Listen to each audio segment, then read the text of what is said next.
সবাইকে স্বাগতম। আজ আমরা জানব কম্পিউটারের প্রধান অংশসমূহ এবং তাদের কাজ সম্পর্কে। কম্পিউটার আমাদের জীবনের এক অবিচ্ছেদ্য অংশ। কিন্তু তুমি কি জানো এটি কিভাবে কাজ করে? চলো জেনে নিই। প্রথমে আসি ইনপুট ইউনিটে। এই অংশের মাধ্যমে আমরা কম্পিউটারে ডেটা বা নির্দেশনা দিই।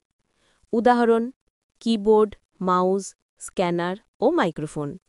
এগুলো ব্যবহারকারীর কাছ থেকে তথ্য নিয়ে সিপিইউতে পাঠায়। এবার আসি প্রসেসিং ইউনিটে। এটি হলো কম্পিউটারের মস্তিষ্ক। এখানেই সব গণনা ও যুক্তি কাজ হয়। সিপিইউ এর ভিতরে তিনটি গুরুত্বপূর্ণ অংশ থাকে: এএলইউ, সিইউ এবং রেজিস্টার ইউনিট। এই তিনটে একসাথে ডেটা প্রক্রিয়াকরণ করে ফলাফল তৈরি করে। এখন দেখি আউটপুট ইউনিট। এখান থেকে আমরা কাজের ফলাফল পাই। মনিটর, প্রিন্টার, স্পিকার এগুলো আউটপুট ডিভাইস। এগুলো সিপিইউ থেকে প্রাপ্ত তথ্যকে আমাদের বোঝার মতো ভাবে প্রদর্শন করে। এবার আসি সংরক্ষণ ইউনিটে। এখানে ডেটা ও প্রোগ্রাম রাখা হয়।